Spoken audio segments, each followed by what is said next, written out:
Barney's version flopped at the box office when it was released in 2010. Over a decade later, it's still as underappreciated as its leading man, Paul Giamatti. But this comedy drama has one of the most grounded and captivating portrayals of courtship and marriage, as well as a memorable meet-cute scene. If you're unfamiliar with the meet-cute, it's the scene in which two characters who are destined to fall in love meet for the first time. Hollywood, being Hollywood, tends to lay these scenes on thick. Think both characters being equally charming and or easy on the eyes. Think of characters having common interest right off the bat. Think one or both of them having an uncanny ability to come up with witty replies. Sometimes one person will come across as a bumbling fool, but this is a setup for a later scene where the other person will eventually realize they're a perfect match with the fool after all. So basically, the meet-cute is the antithesis of real-life encounters. The meet-cute formula has remained largely unchanged because it's always been effective at getting the viewer to invest in the protagonist, which in turn makes the film more satisfying. Anyway, which soulless monster wouldn't want to be swept up in a blossoming romance, no matter how fictional? Whilst the meet-cute has become predictable, once in a while, a writer comes along and tries. And then you get the romance between Barney and Miriam. Our destined lovers meet at Barney's wedding reception of all places. Everything about the initial setup is Meet Cute 101. We have the beautiful lady, we have the chance encounter at an unlikely location, and then we have Barney. In any other film, he would have a charming personality to soften those looks. But by this point in the film, Barney is painted as an insufferable patron of the arts who may have contributed to the death of his first wife. In fact, we're at his second wedding.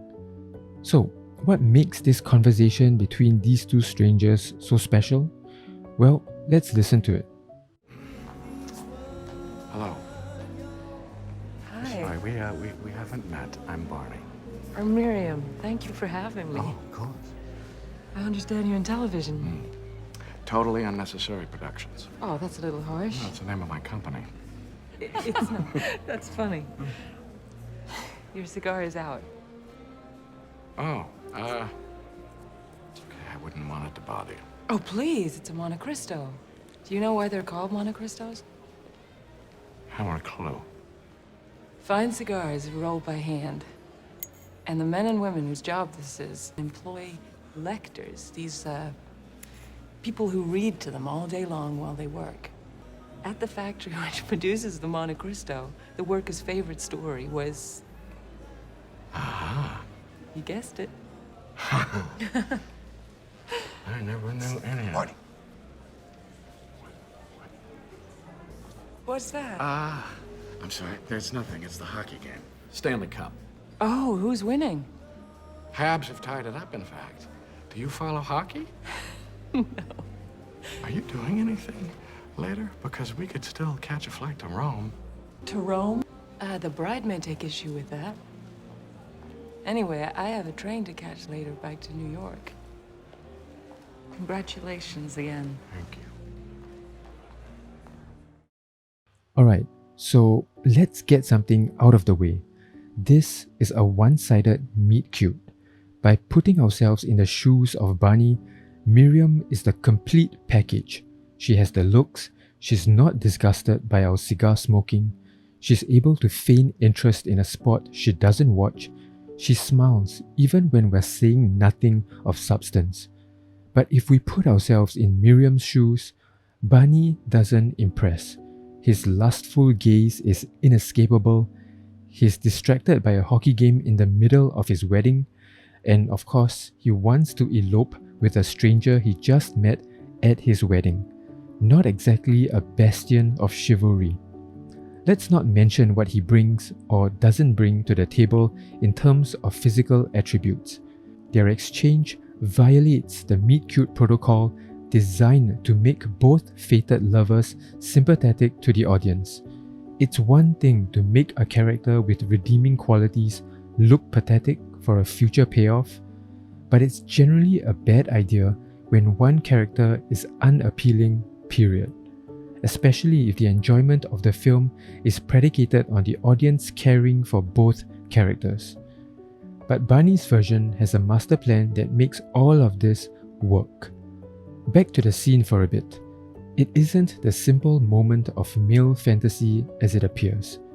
It's actually a very grounded scene. Miriam's excessive smiling isn't flirtatious, neither is her attempt at showing interest in hockey. The fact that she brushed aside his bold offer to go to Rome with a joke doesn't mean anything. We can interpret her actions as mere courtesy to the groom. Nothing at the end of this scene suggests that Miriam is smitten with Barney. The follow-up scene, however, is the one that feels more like a typical meet-cute. We see Barney leaving his wedding to go after Miriam. When he gets to her train, he's wet from the rain.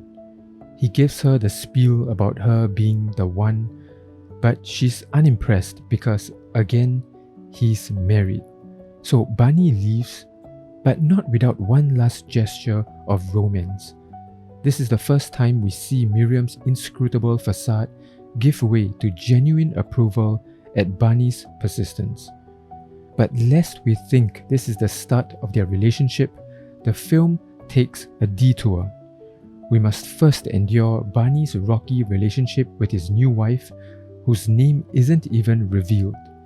In the meantime, Barney keeps sending Miriam flowers and gifts, which she curtly rejects because she's a respectable woman.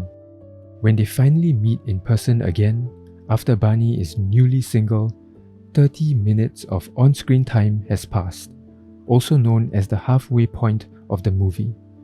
For their first date, Barney, once again, fails to impress.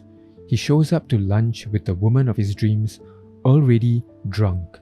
He pukes his guts out before they have a chance to eat. Miriam, perhaps surprisingly, takes care of him, and then they resume their date. Now this is the part where I'm supposed to throw my hands up and confess that their whole romance is unrealistic. Nothing more than sexual fantasy from a cisgendered, straight male writer. But I can't do it. Even though Barney isn't Mr. Congeniality and didn't win the genetic lottery, it's not out of the realm of possibility that someone like Miriam could fall for someone like Barney. Besides, he owns a production studio and is clearly head over heels in love with Miriam, which never diminished even while they were apart. Successful real-life relationships have been built on less. And so, when Miriam and Barney finally get together, we believe it. Now, admittedly, it helps that Miriam doesn't appear much before her first date with Barney, so we don't have much insight into what she's really like and what she expects in a life partner, so almost anyone could fit the bill. I realize I'm not exactly selling this relationship. What I am getting at is that it's refreshing to see an ordinary romance unfold on screen without a big proposal or a definitive event that proves these two main characters deserve to be together. The natural, uneventful way in which they fall in love also makes the rest of their story far more impactful.